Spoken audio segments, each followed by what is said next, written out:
Hey guys, welcome back to our special free comic book day edition of the Golden Standard, part 2 of our interview with the legendary Joe Staton. If you didn't watch part 1, be sure to go back and watch that. We'll post a link in the comments below so you can go back and check that out. Without further ado, enjoy!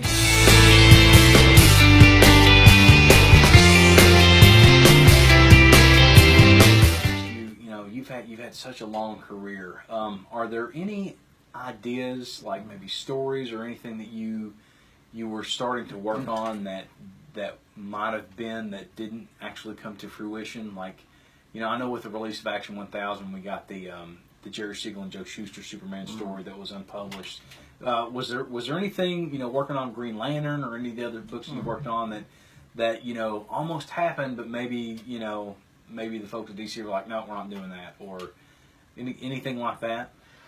Well, there was one thing I almost worked on with Marv Wolfman. There was a company that didn't quite happen. That was going to be called, I think it was going to be called Half Moon Comics, and Denny Lubera was the editor. But Marv and I, it would have made a great TV series, but we were working on a horror series about detectives again. Yeah. It was about a New York detective who had relocated to New Orleans and had a Cajun sidekick, not sidekick, partner. And you're getting into all kinds of Haitian zombie things, and New Orleans has all kind of this mood, and Marv was going to really research this. And, oh, wow. And Horacio, our world's greatest inker, was going to ink it, but the company collapsed before anything could happen. So we never really got anything done there. Yeah. So I think that's kind of as far along as a project that just disappeared. I did an adaptation, Ringworld, that never was finished. I mean, there are various things like that. Yeah.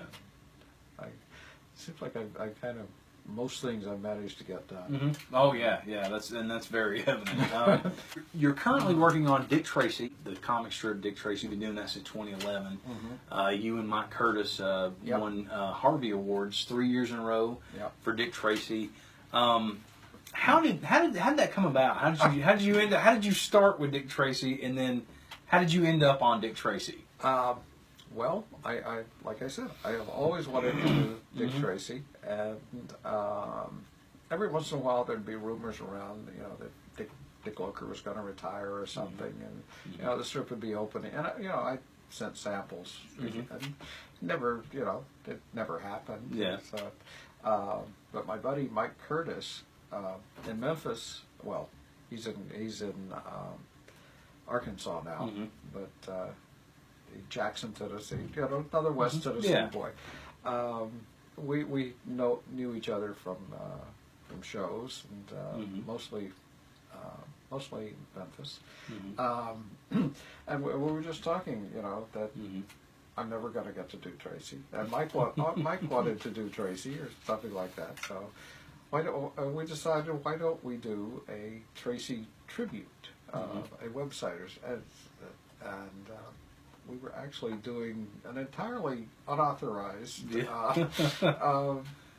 run of just a few weeks of a Dick Tracy strip that we were putting into this site. And at that point, Dick Loker actually retired.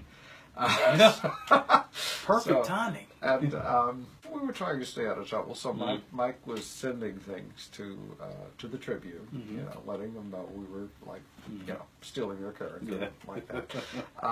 And so we had samples. Yeah. And they decided we really should sue these guys. They shouldn't be doing Tracy. But why don't we hire them instead? Let's just put them to work. Let's just put them to work. So they had the strip had the contact information for Mike, and they called him and said, you guys really want to do the strip?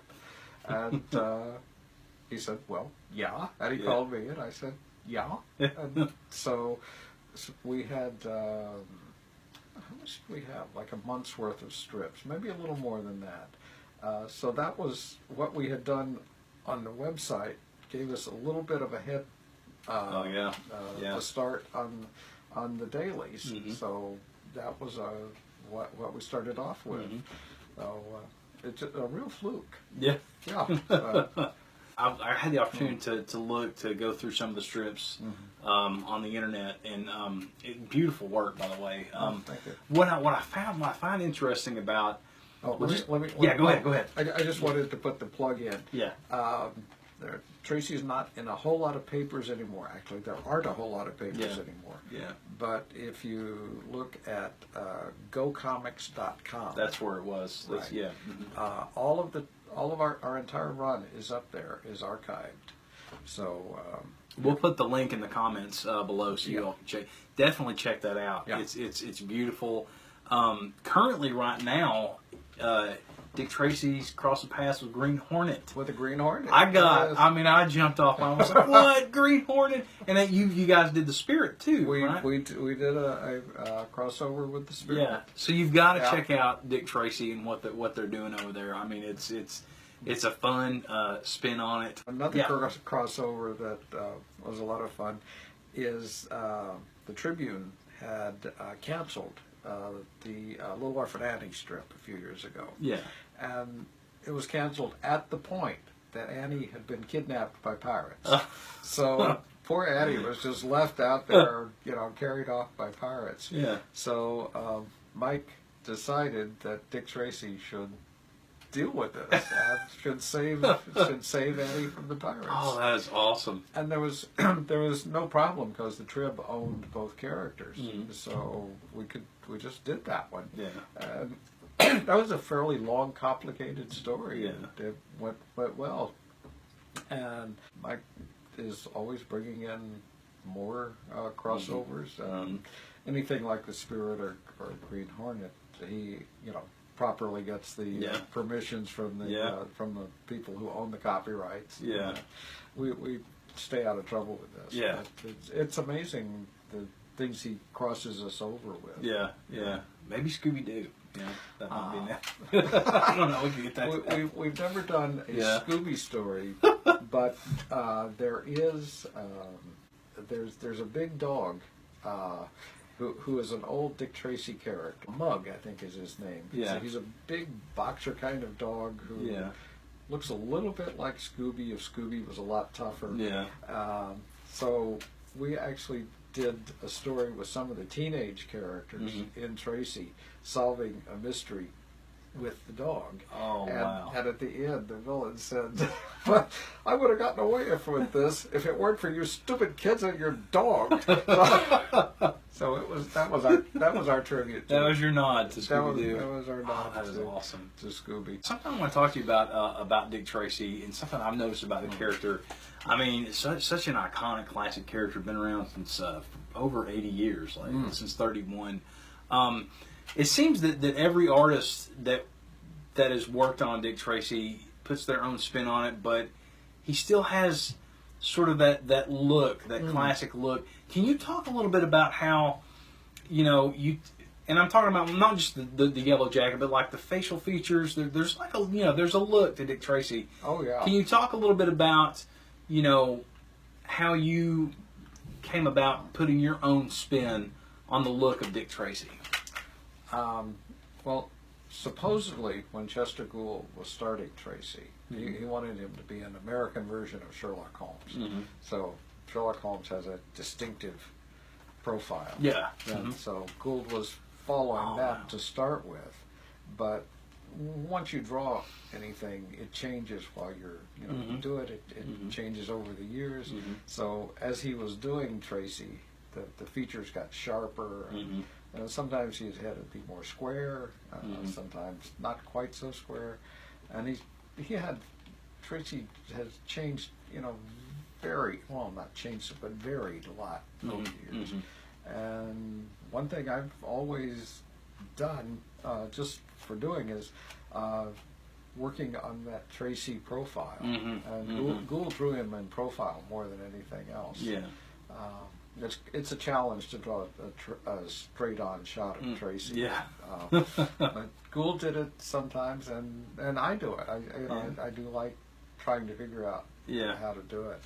But I think my version of Tracy is more chiseled, sharper than Gould's. Actually, I think the best version of Tracy's face was Fletcher's. Okay.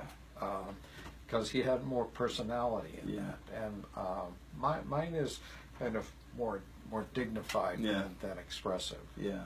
All my other characters, I think, are pretty expressive, Mm-hmm. but Tracy himself is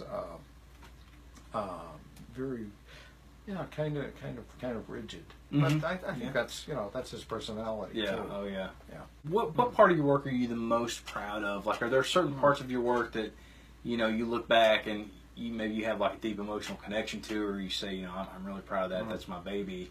What would be some of those pieces of work? Well, certainly E-Man. Certainly E-Man, definitely. And the Huntress. Mm-hmm. I'm still really attached to that character. Mm-hmm. Yeah. So I think those were probably the two main things that I'm most attached to.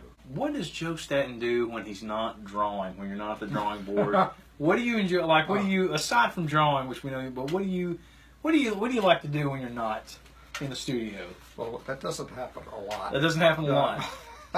But basically, I work around the house. Yeah. I love doing yard work. Yeah. Get out and get some air. Yeah. And not be sitting all the time. There's nothing wrong with that.